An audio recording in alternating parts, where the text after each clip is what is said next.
What else about annual funds? I want to talk about stewardship here in a minute, but let's talk any ideas, any thoughts, any issues you're having in your organization. You know, are you happy with the time of year you're doing it? Are you concerned about getting new donors? What are your concerns about your annual fund?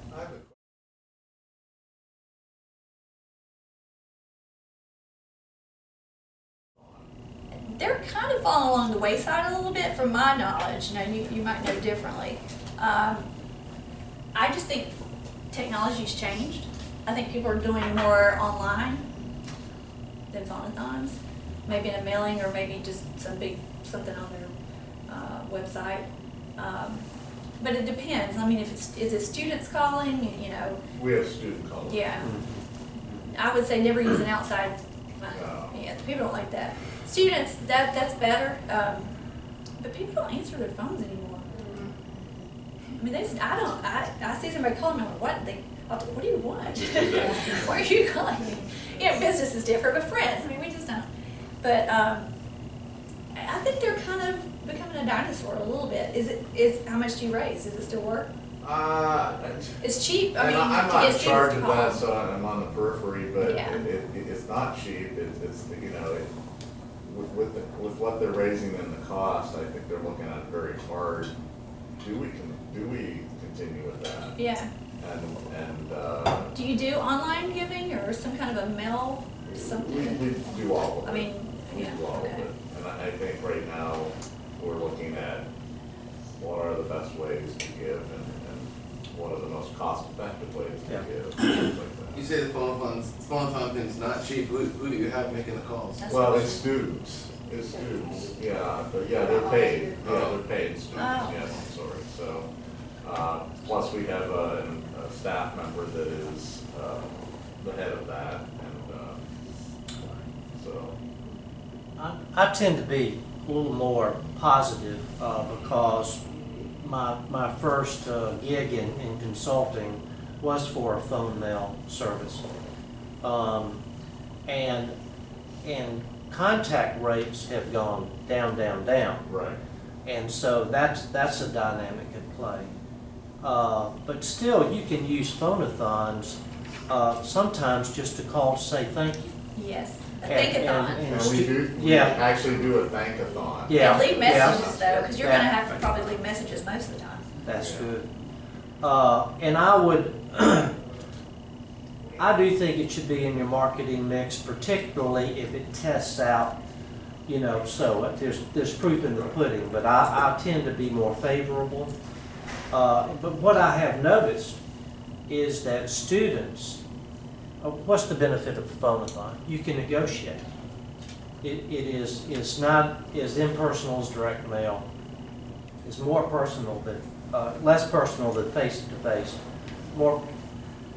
Less personal face-to-face, more personal than direct mail. So it's in there, and you can negotiate. But what we found when we did it is that students cannot negotiate with a parent. You know, they're great at saying, "Oh, the fountain is still here and it's so pretty in the spring," and things like that. And they can call to remind, but they really can't, you know, talk as a peer to get somebody to increase. And so because we used paid people that weren't students, we could get some increases. And we used the clubs. Last year you were a part of the Sustainers program. This year, if you received our letter, we're hoping that you would become a part of the President's or something like that. So, you know, you can use the negotiation to upgrade. And that's by definition the advantage of a phone-a-thon. But you know, you've got to test it to see if that's going to work within your community and your constituency. Does anybody else still do phone-a-thons? We do. Has it been successful for you too? We have a little bit of a challenge with our international families just because there's a language barrier. That's a minor detail.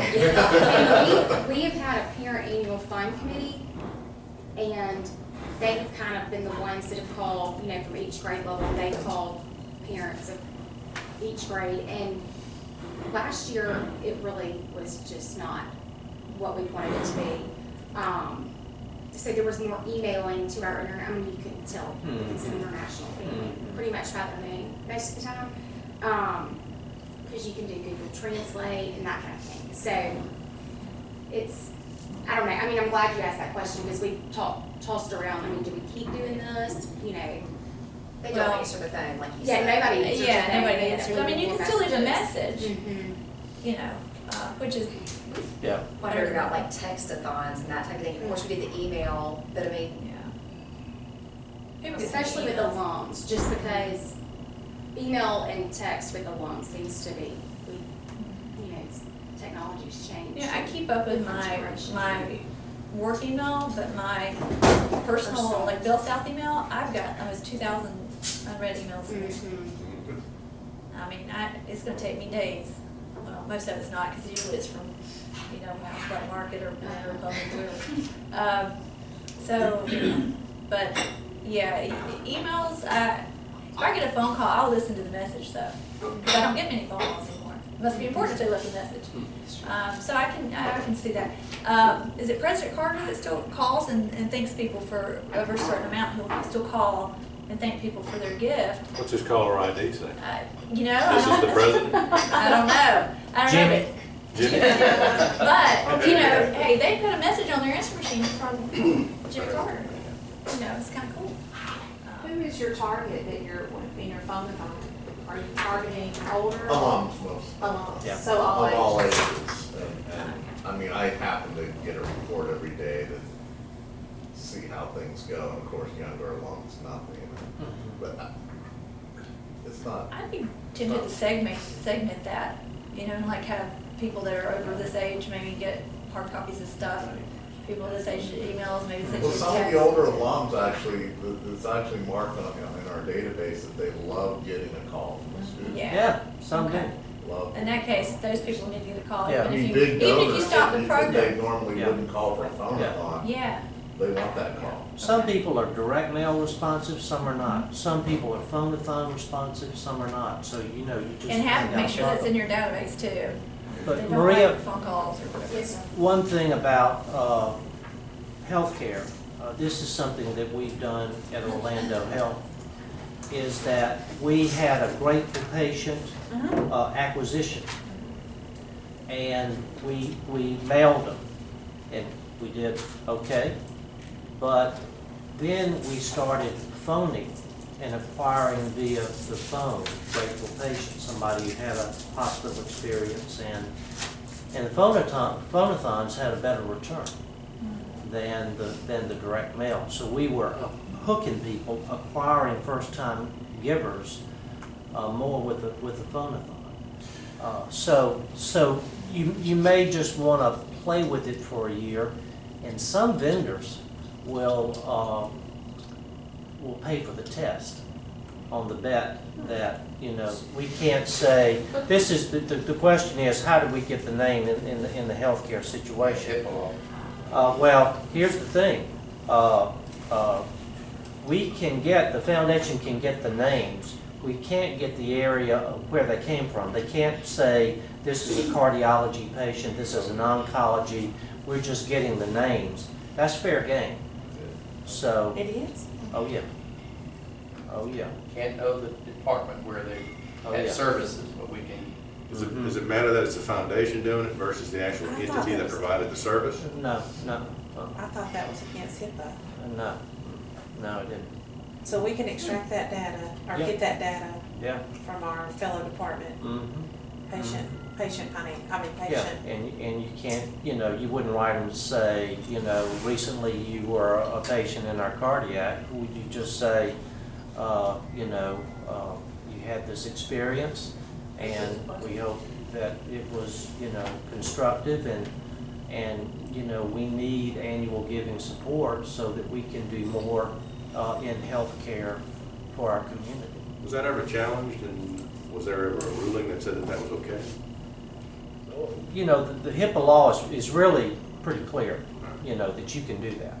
I thought every patient that came in the hospital had the right to refuse whether or not they wanted their. You know, there are some people opting in and opting out, and you have to give people that you mail or call an opt in or opt out. I mean, if they don't want this, but you're pretty much green lighted to, you know, as a patient, to you know, to give them a call or give them a mail. Sure. As a clergy person, we can no longer call the hospital to say, can you give us a list who are members of Yeah. our church? Yeah. That's against the HIPAA law. Yeah, yeah, You have to know the name. You better know how to spell the name in some yeah, instances. yeah.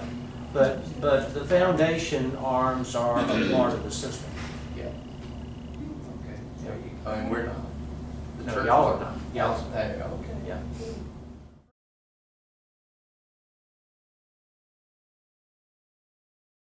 Well, Go ahead. I think too, sometimes like tease them in some way. I mean, I know that sounds weird to say, but there's something exciting going on. There's something that we're doing that's going to affect your child somehow. I mean, you know, that sounds threatening. I don't mean like that. But something that's going to positively affect your child, and we want to talk to you about it. And it could be whatever, you know, we're getting a new computer lab, or we're starting this program. Whatever your annual fund is raising money for, let them know, we want to let you know how this is going to positively affect your child's education, or let you know how this is going to positively affect your future care at our hospital, or what, you know, whatever. What can you do to lead to a more successful outcome Yeah. of your child's education Yeah. or something? Yeah. We had this rotation of, you know, we try 5 attempts, 7 attempts, and then we would, you know, then we would call it dead after seven calls. We had a phalanx of callers that we were going through, but I would first train your people, if they get an answering machine, train your volunteers to use that occasion to say, listen, I'm calling to thank you for your past giving. You know, acknowledge what they've done, if anything, in the past, and just saying, I'm calling as a volunteer on behalf of the annual giving, and you know, this is an important part of our communal life together, and we're wanting to include you among the ranks of the donors to strengthen our school. And you know, what we're trying to do through the annual giving is to move from good to great. You know, we got a good school, but it's the annual gifts that move us into being a stronger, greater school. So I would communicate that as well. I also, I think even before you make the call with the direct mail, I think it's important to put in your application materials from the get-go that philanthropy is a part of our communal life together. And just to let them know from the get-go that this is a part of our responsibilities within our community. And I think, you know, that's an important statement. Now the other thing about international giving, that is not as enculturated. What I have found when we do international feasibility studies, I'm kind of thrown because I'm thinking it's going to be an even, you know, kind of a deal. No, America has a leg up on philanthropy because through our religious and civic traditions, people are more oriented, you know, more acclimated to giving. So don't be surprised if you know, if there's not only a language but also a cultural kind of hurdle. So just kind of be ready for that, and you may need to kind of be able to give a kind of an elementary lesson in philanthropy 101, you know. So that's important. The other thing that may help you in your phone-a-thons is a lot of times it's a cold call. I think it's good to send out a lead letter and list the giving categories so that the caller can say, last year you were part of this rung, and we're hoping that you will give more to get to this rung. And so there are a lot of little tricks you can use during the phone-a-thon to get people to upgrade. And we used to have like a little phone-a-thon blast too, with some schools I've worked with, where they would call between, 6 and 8 or whatever it was, and so please answer the phone, we're gonna be calling you, and this is what we're gonna tell you about, not tell them everything, tease them. So if they know you're calling and know that you're gonna be giving them some information, and yes, you're gonna be asking too, but they're gonna know that ahead of time. But just a little blast of this, we're gonna call between this time, on this day. Yeah. A lot of times what I'm seeing is that at churches, schools, wherever, people are bringing their cell phones. And so the caller ID says, a friend is calling, because a lot of times, when you divvy out the names on who's calling whom, people give to people, and so it's kind of neat, and I'm more apt to answer the phone if I see a familiar name on the screen, so that's a little trick.